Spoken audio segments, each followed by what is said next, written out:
माझ्या छत्रपतींना वंदन करून शिवसेना प्रमुखांच्या पवित्र स्मृतीला अभिवादन। आज शिंदे साहेब आले, मी म्हणतो आई जीवदानी आणि चिमाजी आप्पाची भूमी आहे, आई भवानीची भूमी आहे। 29 महापालिकेच्या पंचायतचा नारा आपल्या वसईमधनं आहे आणि हे हा हॉल कसा आहे आपल्याला माहित आहे। या हॉलाचं वैशिष्ट्य माहित आहे। 40-45 वर्षाची जी काही अराजकता होती वसईमध्ये ती या हॉलनी नष्ट केलेली आहे। आज शिंदे साहेब आले, त्यांच्या तालुक्याच्या वतीने आभार मानतो। सरनाईक साहेब आहेत, पाठक साहेब आहेत, सन्माननीय व्यासपीठ आहे। साहेब मला एवढंच सांगायचं आहे की या जिल्ह्यामध्ये आमचा खासदार होता, भले त्यांना आता तुम्ही आमदार केला, आमदार म्हणून बसले, पण आमच्या हक्काचा खासदार गेला। आमच्या अंकाची विधानसभा मिळाली नाही, पण माझे अनेक कार्यकर्ते इकडे आलेले आहेत, अनेक आमच्या महिला भगिनी बसलेल्या आहेत, युवासेना अनेक कार्यकर्ते आहेत। त्या सगळ्यांची इच्छा आहे की या महापालिकेमध्ये शिवसेनेला नक्की एक चांगला हिस्सा मिळाला पाहिजे, भाग मिळाला पाहिजे आणि येणारा महापौर, उपमहापौर, स्टँडिंग चेअरमन, प्रभाग समिती शिवसेनेची असली पाहिजे।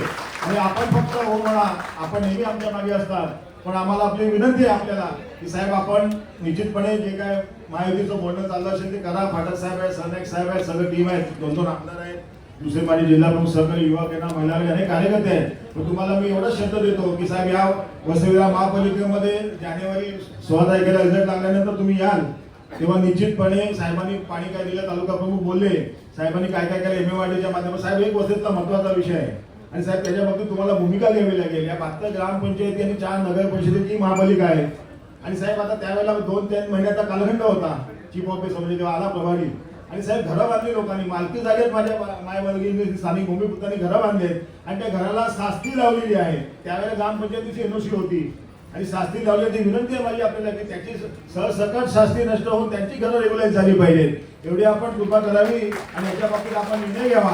आणि साहेब मी जास्त काय बोलणार नाही, पण या वसईला महापालिका म्हणजे आपण आमचे नेते आहात, आपल्याकडे राज्याचे महाराष्ट्राचे माझे लोकप्रिय बहिणींचे भाऊ, अन्नदानचे दान सगळं असलं तरी नगरविकास खाते आपल्याकडे आहे आणि येणारा आयुक्त आणि अधिकारी यांच्यावर कुठेतरी आपलं कंट्रोल असलं पाहिजे। हा आयुक्त आणि अधिकारी आहे सगळं म्हणजे काय बोलू नये, पण एवढा त्रास आहे या वसई विभागामध्ये लोकांना आणि त्याच्यामुळे माझी आपल्याला विनंती आहे की येणारा महापौर आणि प्रशासन हे आपल्या मार्गदर्शनाखाली चालेल। आज आपण इकडे आला, तुम्ही सन्माननीय सर्व कार्यकर्ते, काही गावोगावी झाली, सगळ्यांची माफी मागतो, पण संपूर्ण या तालुक्यातल्या पदाधिकाऱ्यांच्या वतीने आपलं स्वागत करतो।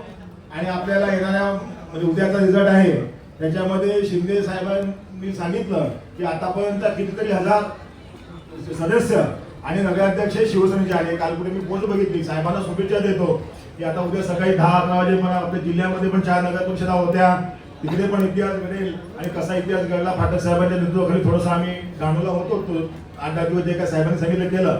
पण 16 जूनला या वसईला महापालिकेचा महापौर येईल आणि प्रभाकरचा फोन एवढा एंगेज येईल की साहेबांना फोन दे, साहेबांना फोन दे, पण प्रभाकर का साहेबांना फोन देणार नाही, पण निश्चितपणे नगरसेवकाला घेऊन आपल्याला भेटायला येतो। तुर्तास इथे थांबतो। जय हिंद, जय महाराष्ट्र।